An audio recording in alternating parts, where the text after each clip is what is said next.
राज्य अध्यक्ष पिपा क्षत्रिय समाज फड़ोदी, श्री गोपाल जी चावड़ा भूतपूर्व अध्यक्ष पिपा क्षत्रिय समाज फड़ोदी, श्री किशोर जी सोलंकी भूतपूर्व अध्यक्ष फड़ोदी, जयकिशन जी सोलंकी दलजी भूतपूर्व अध्यक्ष फड़ोदी, भूमराज जी अध्यक्ष पिपा क्षत्रिय समाज ग्रामीण फड़ोदी और दामोदर जी महाराज जोधपुर वाले, ये सम्मानित की सूची में है और ये अपने कुर्सियों पर विराज जाए।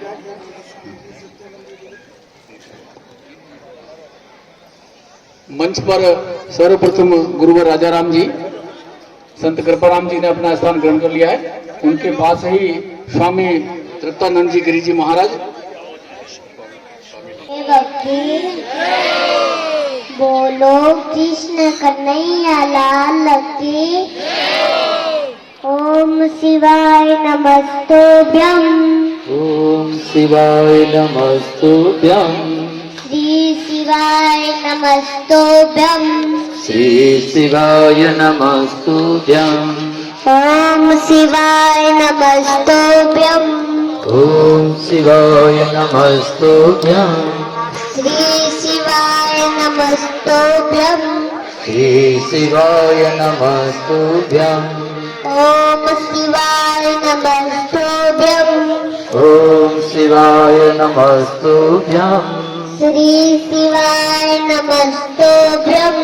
श्री शिवाय नमस्तुभ्यं। ओम शिवाय नमस्तुभ्यं। ओम शिवाय नमस्तुभ्यं। श्री शिवाय नमस्तुभ्यं। श्री शिवाय नमस्तुभ्यं। ओम शिवाय नमस्तुभ्यं। ओम शिवाय नमस्तुभ्यं। श्री शिवाय नमस्तुभ्यं।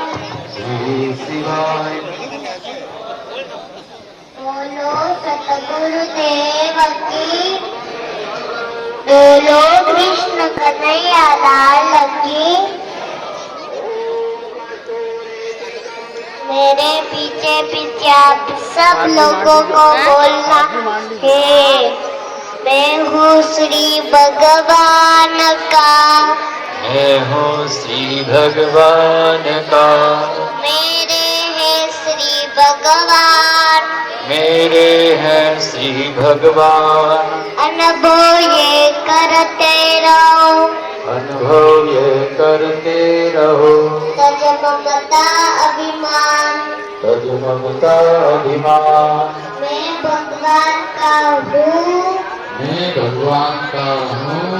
भगवान मेरे हैं। भगवान मेरे हैं। मैं तुम्हारे राम जी का। राम जी हमारा है। मैं तुम्हारे राम जी का। राम जी हमारा है। राम जी हमारा माने लगेगा ना प्यारा है। राम जी हमारा माने लागे घना प्यारा है। मैं तुम्हारे राम जी का। राम जी हमारा है। मैं तुम्हारे राम जी का। राम जी हमारा है। राम जी हमारा माने लगेगा ना प्यारा है। राम जी हमारा माने लागे घना प्यारा है। मैं तुम्हारे राम जी का। राम जी हमारा है। मैं तुम्हारे राम जी का। राम जी हमारा है। राम जी हमारा माने लगेगा ना प्यारा है। राम जी हमारा माने लागे घना। बोलो सतगुरुदेव की। कहीं कहनो ए भगवान आपरे भोग लगे तो हाथ भरो। हाँ तो भरो कम से कम। बोलो सतगुरुदेव की। बोलो कृष्ण कन्हैया लाल की। चिंता दीन दयाल को वो मन सदा आनंद जायो सो प्रतिपाल श्री रामदास गोविंद अपनी सब चिंता भगवान ने है, आप क्यों चिंता करा। जिसने जन्म दिया है वही पालन पोषण करेगा, जिसने चोंच दी है वो चुगा भी देगा। कीड़ी को गणा और हाथी को मना, भगवान देवे आप क्यों दमे डालेगा। कई लोग तो चिंता कर ब्लड प्रेशर बढ़ाई लेवे, चिंता करना शुगर हो जावे। चिंता मत करो, चिंतन करो। दादू जी महाराज किए है, दादू दुनिया बावरी सोच करे गली। राम जी रोटी देवेला दिन उग्या पहली। याद में भूखा उड़ता तो जरूर है, राम जी उसको भूखा सोने नहीं देते। कुछ तो कुछ व्यवस्था करते हैं। आज सब चिंता भगवान ने सौंप दीजिए।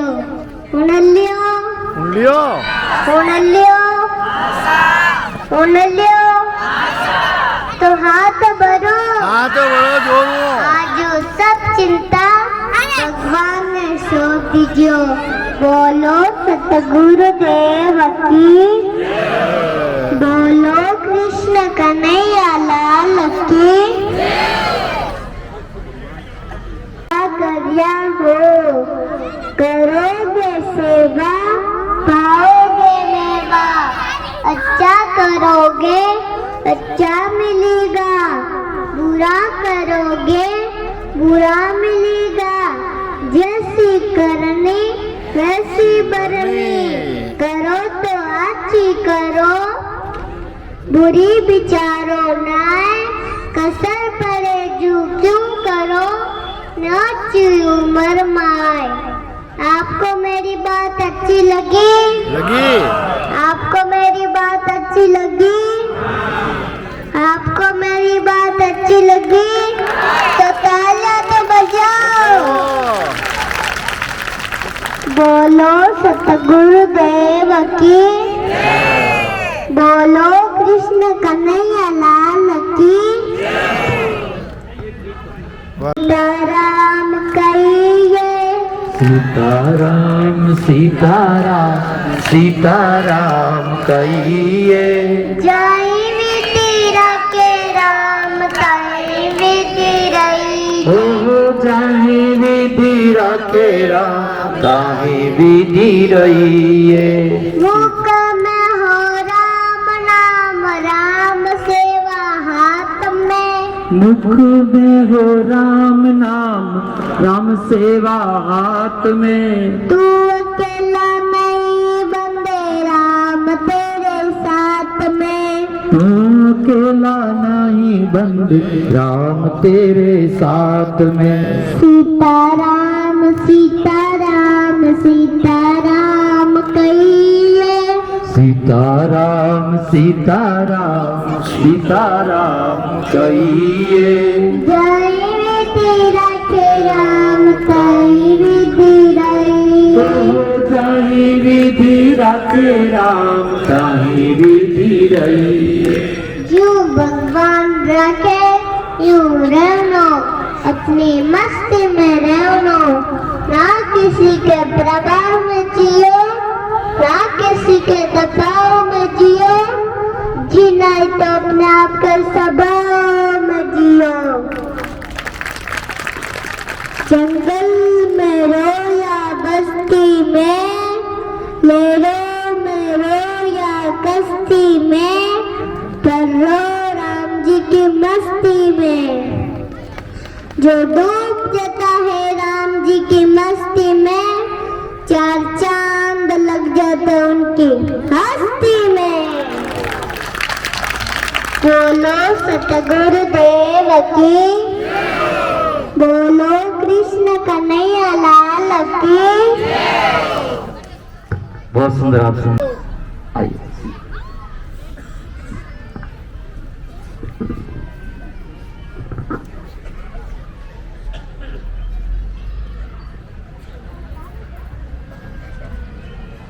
बोलिए कृष्ण कन्हैया लाल की।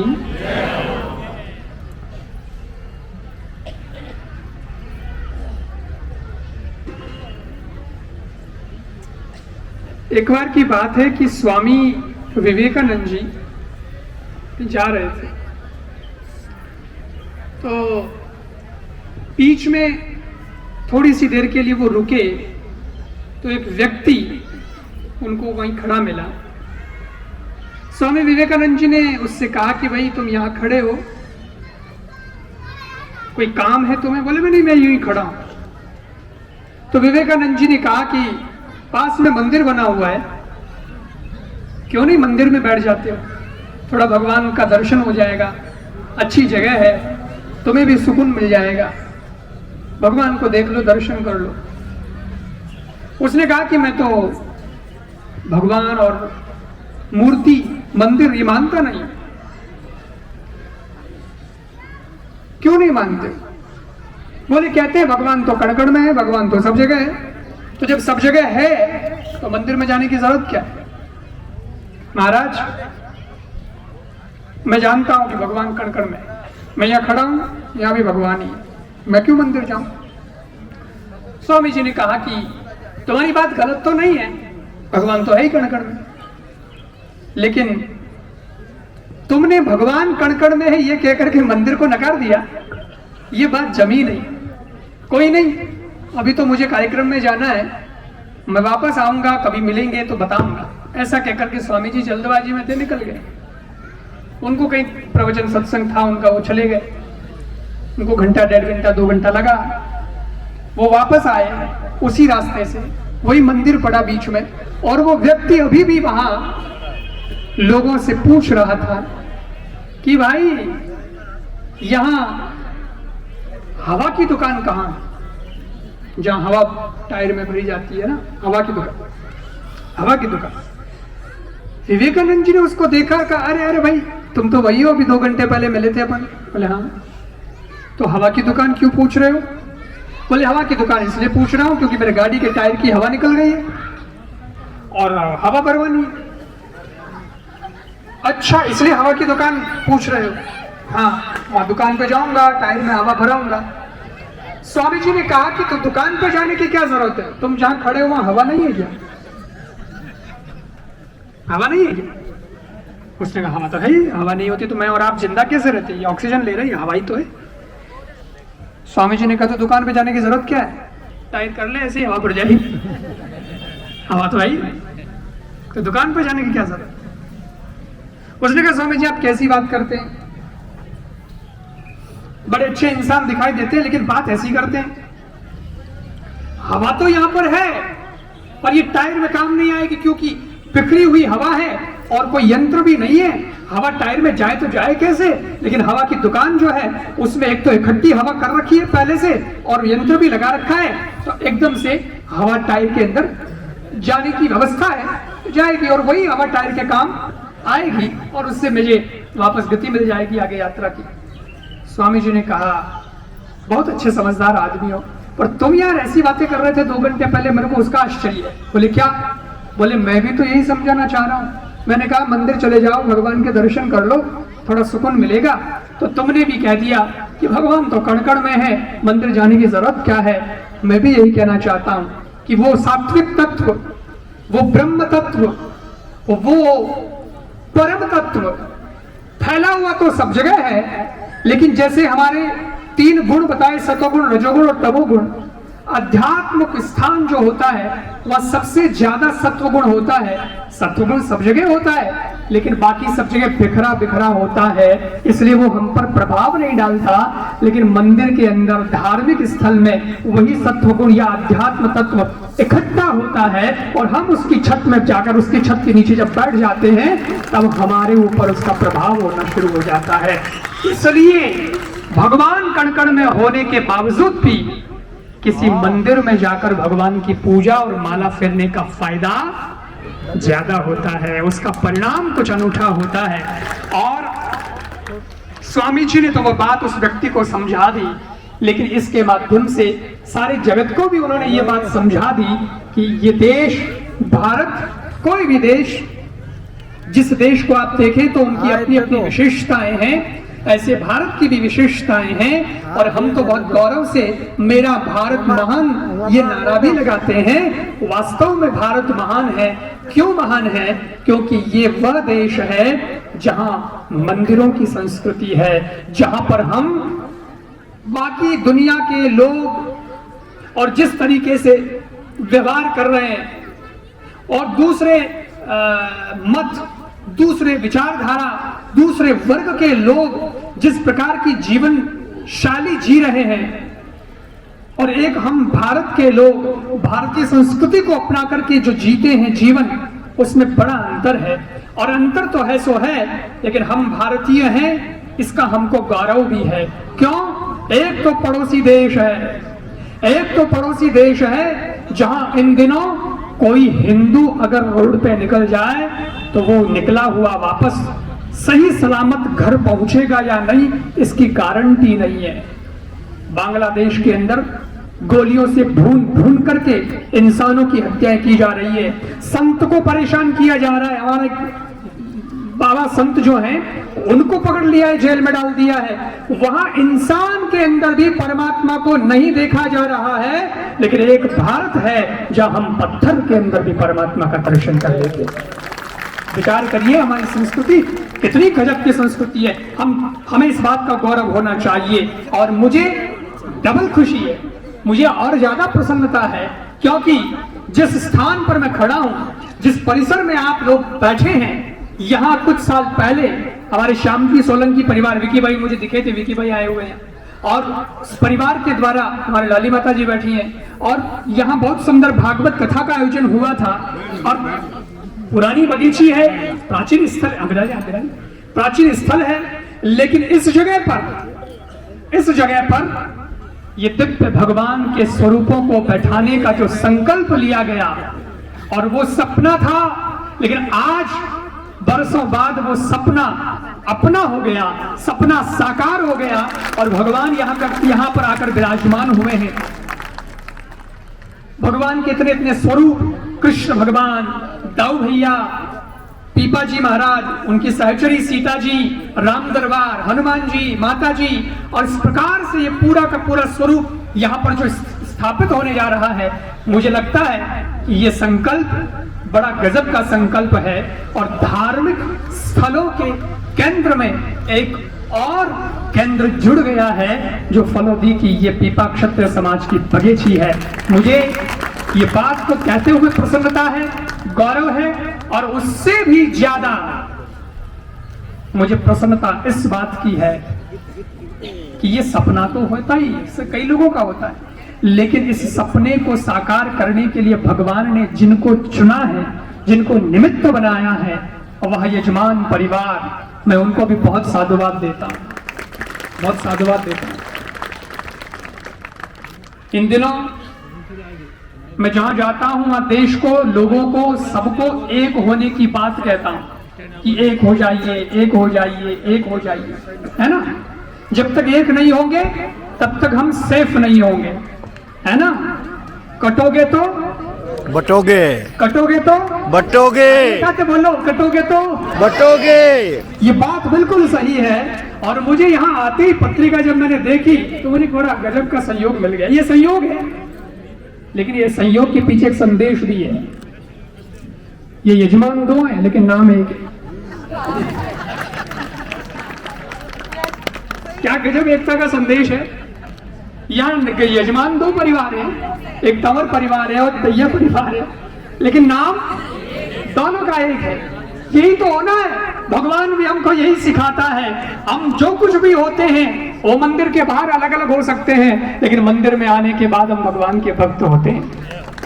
किसी की किसी से नहीं बनती, लेकिन मंदिर में सबकी बननी है और बननी ही चाहिए। ये मंदिर केवल इस बात का सूचक नहीं है कि ये फलान जी ने मंदिर बना दिया तो फलाना रो है, नहीं, हमारे भगवान विराजमान हो गए हैं, अब ये मंदिर हम सबका है। इस भाव के साथ जुड़ना है, सबको एक छत के नीचे आना है।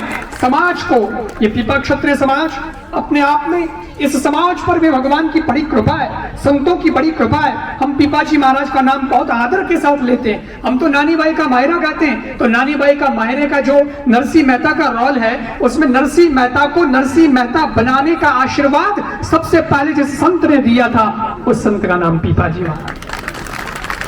आप विचार तो करें कि एक संत के आशीर्वाद से यात्रा कहां से कहां पहुंच जाती है। मुझे बहुत खुशी है और मैं पुनः श्री राधेश्याम जी तंवर, श्री राधेश्याम जी दैया और ये तंवर और दैया परिवार, श्रीमती कमला देवी जी, श्री मिश्रीमल जी, श्री अशोक कुमार जी, श्री विनोद कुमार जी, श्री प्रकाश जी, श्री रविकांत जी, श्री चंद्र प्रकाश जी, श्री नारायण जी, श्री राम कुमार जी, श्री भगवती लाल जी, श्री दिलीप जी और दिकेश जी और रितेश जी और ये संपूर्ण तंवर और दैया परिवार और उसके साथ में जितने भी विशिष्ट अतिथि रहे हैं, विशेष अनुरोध करने वाले विनीत जो लोग रहे हैं, मैं उन सबका भी बहुत साधुवाद देता हूँ। श्री भंवरलाल जी गोयल साहब, श्री जेठमल जी चावड़ा साहब, श्री भैरूलाल जी दैया साहब, श्री गोपाल जी चावड़ा साहब, श्री नखतमल जी दैया साहब और श्री देव नारायण जी साहब, श्री नखतमल जी, श्री नथमल जी, श्री जयकिशन जी, श्री किशोरीलाल जी एवं श्री आसूलाल जी, आसकरण जी, चोरूलाल जी और ये संपूर्ण पीपा क्षत्रिय समाज के बंधु और उनकी कार्यकारिणी समिति, मैं सबका बहुत बहुत साधुवाद करता हूं और गुरु कृपा सेवा समिति हमारी, उनको भी बहुत साधुवाद देता हूं। कार्यकर्ताओं के रूप में उन्होंने अपनी सेवाएं दी और यहाँ जितने भी समाज के गणमान्य बंधु अतिथि पधारे हैं, मैं उन सबका भी बहुत बहुत साधुवाद करता हूँ कि ये आप लोगों की भावना रही। हमारे से भी कई लोग जुड़े हुए हैं। हमारे यहाँ जो साहित्य हमारा छपता है, प्रकाशन जो है, प्रिंटिंग प्रेस जहाँ जोधपुर के अंदर है, नवप्रभा, उसमें भी आप ही के समाज के एक बंधु काम करते हैं और हमें मिलना तो बहुत कम होता है, लेकिन हमारी भी किताबें और पोस्टर और बहुत सारी चीजें जो छपती हैं, अच्छे अच्छे साहित्य, वो वहीं से छपते हैं। उसमें हमारे धर्मेंद्र जी हैं, वो आज मेरे को दिखाई दिए तो मैंने कहा अरे आज थे तो क्या बाप जी वो मारू समाज है, मैंने तो आज था कोई। ऐसे कितने बंधु मुझे मिले, मैं सबका बहुत बहुत साधुवाद करता हूँ। और आप में से जो युवा हैं, आप में से जो युवतियां हैं, बहनें हैं, बेटियां हैं और समाज के बंधु हैं, मैं सबके लिए ये कामना करता हूं कि आपकी भागीदारी समाज को आगे बढ़ाने में होनी चाहिए और आज आप जिस समाज से हैं, उस समाज का गौरव बढ़ाने के अंदर भी आपकी भूमिका होनी चाहिए। चाहे आप में से पढ़ लिख करके कोई आईएएस बने, कोई आईपीएस बने, कोई डॉक्टर बने, कोई इंजीनियर बने या फिर अलग अलग व्यवसाय के क्षेत्र में जाकर के और इस समाज के नाम को आगे बढ़ाएं, अपने माता पिता के नाम को भी आगे बढ़ाएं। और जिस प्रकार से हम मंदिर में आते हैं, भगवान को देखते हैं, तो भगवान की कथाएं और लीलाएं हमारे जहन में आ जाती है, हमारी आंखों के सामने वो एक दृश्य खिंच आता है कि ये ऐसे थे, ये ऐसे थे, ये ऐसे थे। ठीक वैसे ही जैसे भगवान को देख करके हमें भगवान की अच्छी अच्छी बातें और उनकी लीलाएं याद आती है, वैसे ही इस पीपा क्षत्रिय समाज का कहीं नाम आ जाए तो उस नाम के आते ही समाज के सारे हीरे, सारे डायमंड सामने आ जाने चाहिए कि ये तो इस समाज के। तो ये कितना गौरव होगा। संस्कारों को बचाए रखना है, शिक्षा को आगे बढ़ावा देना है, क्योंकि शिक्षा और संस्कार ये दोनों बहुत जरूरी हैं और जब दोनों चलते हैं साथ साथ, तभी भारत की प्रतिभा पूरे विश्व पटल पर छाती है और वहां पहचान भारत की होती है। देखिए, शिक्षा अपने आप में बहुत अच्छी चीज है, लेकिन संस्कार बहुत गजब की चीज है। क्यों? क्योंकि आप विचार तो करें, आज हम लोग विदेश चले जाएं, आज हम लोग अमेरिका चले जाएं, कई देशों में मुझे भी जाने का अवसर मिला है, आप भी गए होंगे और जाने का अवसर भगवान आपको दे। मैं चाहता हूं कि आप जाएं खूब, लेकिन वहां जाकर के आपकी इंग्लिश, आपकी एबीसीडी, आपकी पढ़ाई वो तो ठीक है, लेकिन वहां जब जाओगे और कोई कहेगा कि नाम क्या है तुम्हारा, और जब तुम्हारा नाम भारतीय नाम तुम कहोगे तो तुरंत गौरव होगा, सीना चौड़ा हो जाएगा कि ये तो हमारे भारत का आदमी है, ये भारत की बेटी है या ये भारत का बेटा है। तो ये संस्कार है। आजकल तो नाम ये डरा रखे कि पूछो मत। पंडित जी ने कहा कि बाबा जी राशि बताइए जो नाम है, तो पंडित जी ने टीप नोट करते पर राशि नहीं लाते, नाम रखे कने तो विचार में पड़ जाओ। नाम क्या छोरा नाम चिंटू, पिंटू, मिंटू, छोरिया नाम रिंकी, पिंकी, स्वीटी, टंकी। अरे अब छोटी सी बच्ची है, उसको कह रहे हैं स्वीटी। मैं क्यों, अच्छे तो बढ़िया है, पर आकती दाती भी तो बनी उन दिन कही भाई स्वीटी दाती जचे ही बोली भाई नाम आपरा राख जो। क्यों? मैं मारो मतलब है कि अपने जमीन से जुड़े रहना, अपनी जड़ों से जुड़े रहना। ये जड़ों से जुड़े रहोगे तभी सज्जनों हमारी पहचान बनी रहेगी। आज आप जिस अटक से हैं, जिस गोत्र से हैं, आप जिस शहर से हैं, आप जिस व्यवसाय से हैं, फर्क नहीं पड़ता, लेकिन आज आप एक छत के नीचे, इस पांडाल के नीचे आए हैं समाज के काम के लिए, कि हमारे समाज का कार्य है। ये जड़ से जुड़े रहना है, ये एकता से जुड़े रहना है। मुझे बहुत प्रसन्नता है। मैं पुनः समाज को और आप सब बंधुओं के इस प्रयास को साधुवाद देता हूं, और यजमान परिवार, लाभार्थी परिवार जो हैं, दोनों को ही मैं बहुत बहुत साधुवाद देता हूं और मेरी वाणी को विराम देता हूं। पूज्य गुरुदेव का सानिध्य मिला, हमारे तृप्तात्मानंद गिरी जी महाराज, साध्वी जी और सभी का बहुत बहुत सम्मान, अभिनंदन, वंदन करते हुए मेरी वाणी को विराम देता हूं। बोलिए सद्गुरु देव की। बोलो श्री रामचंद्र भगवान की, बोलिए शंकर महादेव की, सनातन धर्म की, जगदम्बे मात की, आज के आनंद की, आनंद कराने वालों की, विद्या भूम की, आप सब भक्तों की, सब संतों की। ओम विश्वामिदेव सवितर दुर्गानि परास्व यद्भद्रं तन्नास्व। ओम शांति शांति शांति। अब तो शांति की जगह क्रांति बोलना चाहिए, शांति का समय अब नहीं है, अब तो क्रांति क्रांति क्रांति ही बोलना जरूरी है। विराजमान परम पूज्य, अपने सबों के महान आदरणीय गुरुवर कृपाराम जी महाराज के शरणों में वंदन, गुरुवर राजा राम जी महाराज के शरणों में दंडवत प्रणाम, और पीपा क्षत्रिय समाज सब दूर दूर से पधारे हुए समाज सेवी, समाज को मार्गदर्शन देने वाले, तन मन धन से समाज का विकास करने वाले सब समाज बंधुओं और विराजमान मातृ शक्ति देवी तुल्य सबों के शरणों में प्रणाम और वंदन करते हुए आज का ये कार्यक्रम देख के बड़ी प्रसन्नता हुई। देखो, संसार में धन तो बहुत लोगों के पास होता है, और जवानी भी सब लोगों के पास आती है, जिंदगी में एक बार आती है, और बुद्धि भी भगवान ने सबको दी है। तन का, मन का और धन का, बुद्धि का अगर सदुपयोग हो तो वो जीवन धन्य है। आप धन का सदुपयोग नहीं करोगे तो भी तो धन तो खर्च हो ही जाएगा। ध्यान से सुनो, शरीर का सदुपयोग नहीं करोगे तो भी जवानी चली जाएगी, बुद्धि का सदुपयोग नहीं करोगे तो भी बुद्धि भी चली जाएगी। हाँ ठीक, उतना ठीक। अब आज आपके हाथ में अच्छा शरीर भी है, अच्छा धन भी है और बुद्धि भी है, इनको बढ़िया कार्यक्रम में लगावे।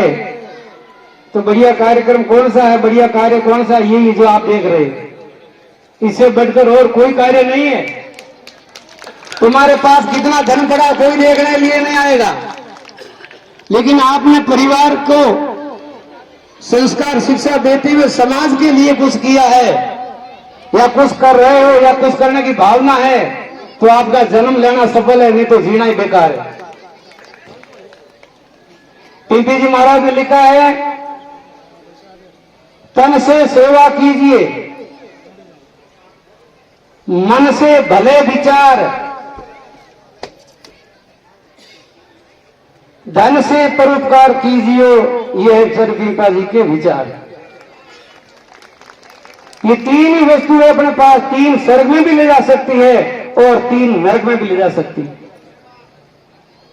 अगर जवानी अवस्था में अच्छा संतों का मार्गदर्शन मिल जावे तो जवानी आपको स्वर्ग में ले जाएगी, मोक्ष में ले जाएगी। धनवान व्यक्ति को अगर गुरु मिल जावे और सत्संग मिल जावे तो उनका धन कभी भी दुरुपयोग नहीं होगा, सद्कार्य में लगेगा। और बुद्धि में अगर संस्कार मिल जावे तो फिर वो बुद्धि का कार्य भी श्रेष्ठ होगा। देखो सज्जनों, मनुष्य जीवन बार बार नहीं मिले। जब तुम आए जगत में,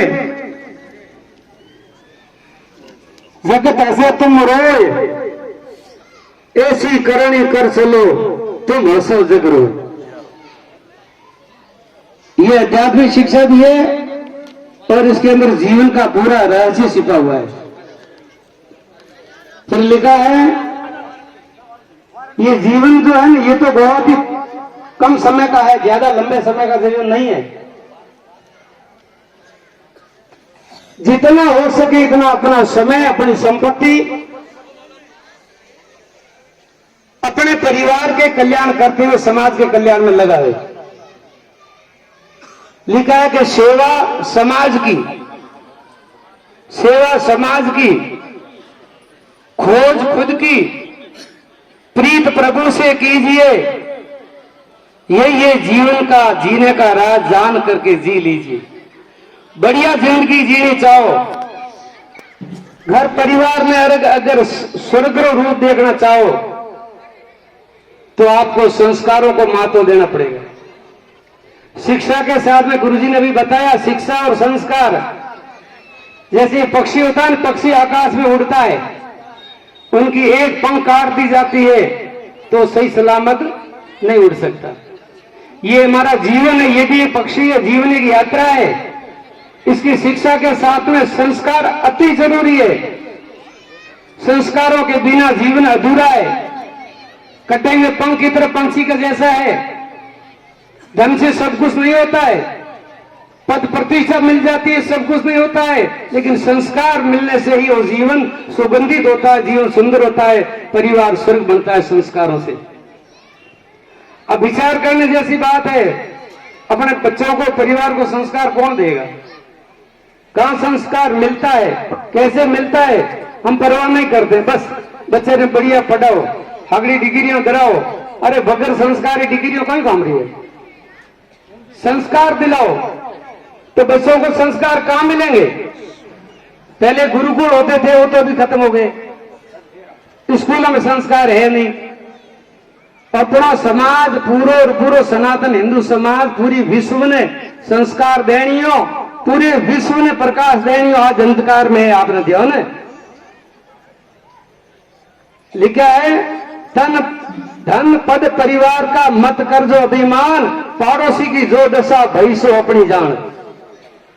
पड़ोसी देश में हमारे भाई रहते हैं, परिवार रहते हैं, हम जो सनातन हिंदू रहते हैं, उनकी क्या हाल हो रही है? तो देखो, जो जंगल में आग लगती है तो आग बढ़ती है, बढ़ते बढ़ते अपने घर तक ही आ जाती है। कभी गैफल में मत रहना कि अपने कहीं नहीं रहे। वो यहाँ जानता था कि अपने कहीं नहीं रहे। इसलिए अपने घर में गीता रखो, गीता पढ़ो, बच्चों को गीता पढ़ाओ। वो गीता ना तो स्कूल में पढ़ाते हैं, ना कोई दूसरी जगह कोई शिक्षा है। आप खुद पढ़ो, परमात्मा मत रहना, ये भूल में मत रहना, नहीं तो ये धन संपत्ति पद परिवार कुछ काम नहीं आएगा। और एक दिन ऐसा आएगा भयंकर बुरी दशा में अपने को बुरा दिन देखना न पड़े। इसलिए कहता हूं, आप खुद गीता पढ़ो और बच्चों को गीता पढ़ाओ। अरे महाभारत पढ़ो, अब तो महाभारत की जरूरत है। बच्चों को महाभारत के संस्कार भी दो। हमारा सनातन धर्म कितना महान था। अब बच्चों के अंदर वीरता की जगह कायरता आ रही है, प्रमाद आ रहा है। तो हमारी औलाद भी सूरवीर नहीं हुई तो खुद की रक्षा नहीं करेगी तो परिवार की क्या करेगी? और एक ये भी बात है, अपने सनातन धर्म में जितने देवता है, सबों के देवता में हथियार है नहीं है? हमारे सारे देवी देवताओं के हाथ में हथियार है नहीं है? देवी के 10 हाथ है, 10 हाथों में हथियार है। अपने घर में न तो कोई हथियार है और न कोई धर्मशास्त्र है। विचार करें जरी बात है।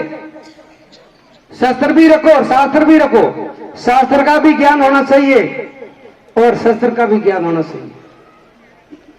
मान लो हम बाजारों पे निकलता हुआ रास्ते में कोई हड़की कुत्तो आवे रो तो उसे हाथ जोड़ो तो छोड़ी, हाथ में लाठी हुई मारी तो भागन जाए। भाई कम से कम खुद की रक्षा करने तो कुछ समितियों ने मनानी है भाई। अपने कोई हत्या हिंसा करना और हथियार नहीं रखना है, पर खुद की रक्षा हारू तो रख सको नहीं। धर्म की रक्षा, परिवार की रक्षा, जीवन की रक्षा, समाज की रक्षा आप नहीं करो तो कौन करी? बीजा न करी। अपनी अपनी जवाबदारी में हम जो अपने अपने कर्तव्य ने हम कर्तव्य पालन कर जो, नहीं तो कभी निराशा राधन नहीं देखना पड़े। समय फटाफट बदल रहे हुए, अपने देखते देखते कदरों समय बदल गए हुए। काले की ने कहीं नहीं ठा पड़े, आज वो कमर कसो। शिक्षा, संस्कार और सूरवीरता, स्वास्थ्य जीवन। शरीर अगर रोगी है तो परिवार की सेवा नहीं कर सको, समाज की करो। शरीर रोगी ज्यादातर नशों हुआ है। बिल्कुल किसी भी प्रकार का वैसे नशा नहीं होना चाहिए। जो नशा से प्रीत लगाओगे तो महाकष्ट दुख पाओगे। नशा रोगों की एक खोण, घर में रहवे खींचा तौण। नशा जिंदगी बिगाड़े, सारे सदगुणों को मारे। नशा सारे सदगुणों को खा जाता है, स्वास्थ्य को खा जाता है, बुद्धि नाश हो जाती है। फिर और क्या हानि में क्या कमी रही? किसी भी प्रकार का व्यसन नहीं होना चाहिए, अपने घर में भी व्यसन नहीं होना चाहिए। और अपने सनातन धर्म में 2 प्रकार की संध्या तो है ना, सवेरी संध्या और शाम की संध्या। अपना दुर्भाग्य है वहां पे सवेरे उठता ही मोबाइल खोल ले आओ, फूगला फोरा मासर होने ले आओ, पर सवेरे उठ कर संध्या नहीं करो। बहुत बड़ा दुर्भाग्य है। संध्या नहीं करोगे तो कभी बुद्धि पवित्र नहीं होगी। सुबह की संध्या और ये शाम की संध्या, 2 प्रकार की संध्या अति जरूरी है। ठीक है, घर में माता बिना एक दीपक जला देती है, हम सोचते हमारी संध्या हो गई। केवल दीपक से संध्या नहीं होगी, भीतर थोड़ा दीपक जगाओ, भावना का, श्रद्धा का, धर्म का, अनुशासन का, मर्यादा का, वो दीपक जलाओगे तो संध्या होगी। सुबह और शाम 2 टाइम संध्या जिस घर में नहीं होती वो घर भूतों का घर होता है, उसमें मनुष्य है ही नहीं। हम ऐसे बहुत लोग बैठे हैं और बहुत लोग, सबों को पता है, हम